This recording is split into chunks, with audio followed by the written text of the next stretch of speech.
শান্ত সমুদ্রের ঢেউ আর স্পিডবোটে ঝাঁকে সহ্য করতে করতে আমাদের এবারের গন্তব্য বঙ্গোপসাগরের বুকে জেগে ওঠা চর বিজয়ের দিকে, যেখানে এখনো রাজত্ব করে লাল কাঁকড়া, পাখি আর মাছেরা। কুয়াকাটা 0 পয়েন্টের সামনে থেকে আমরা একটা স্পিডবোট নিয়ে নেই। বরাবরের মতোই আমার স্পিডবোটের সামনে বসতে ভালো লাগে, তাই সেখানেই বসে যাত্রা শুরু। খুব একটা বড় ঢেউ প্রথম দিকে ছিল না, যা ছিল টুকটাক, কিন্তু মাঝসাগর পার হতেই আমাদের সামনে পড়ে বড় বড় সাইজের বেশ কিছু ঢেউ। প্রায় 1 ঘন্টা 15 মিনিট পর আমরা পৌঁছে যাই চরের একেবারে তীরে। এখানে কোনো ঘাট নেই, শুকনো জায়গা নেই, সো নামতে হবে সমুদ্রের পানিতেই। আসতেই চোখে পড়বে সমুদ্রের সুন্দর ঢেউ, এক একটা যেন ছন্দ মিলিয়ে এখানে খেলা করছে। কোনো মানুষ নেই, দোকানপাট নেই, গাছপালা নেই, কিচ্ছু নেই। নির্জন এই দ্বীপে কেবল বালু আর বালু।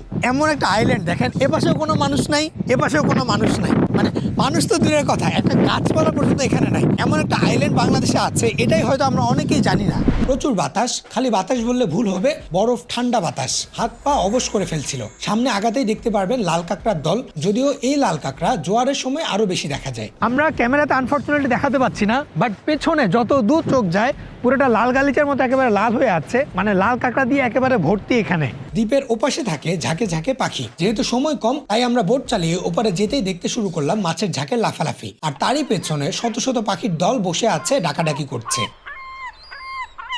আমি পার্সোনালি বিভিন্ন দ্বীপে এবং বিভিন্ন চরে পাখি দেখতে গিয়েছি, কিন্তু এমন পাখি দেখার অভিজ্ঞতা, তাও একসাথে এত, এটা কখনো পাইনি। দেখেই মনটা পুরো শান্ত হয়ে যায়। কিন্তু কিছু অসাধু মানুষ ফাঁদ পেতে এবং ওষুধ দিয়ে পাখি ধরার কারণে নাকি দিন দিন কমে যাচ্ছে এখানকার পাখির সংখ্যা। এমনকি আমরা যে পাখি দেখেছি তার চেয়ে বহুগুণ নাকি বেশি পাখি আগে দেখা যেত। মানে এই জায়গাটা এতটাই সুন্দর, যেমন এই যে পেছনে পুরোটা হচ্ছে পাখিটা সাদা হয়ে আছে, আর যখন আমরা এই পারে আসছিলাম তখন মাছটা আমাদের স্পিডবোটের সামনে একটু একটু করে লাফ দিচ্ছিল।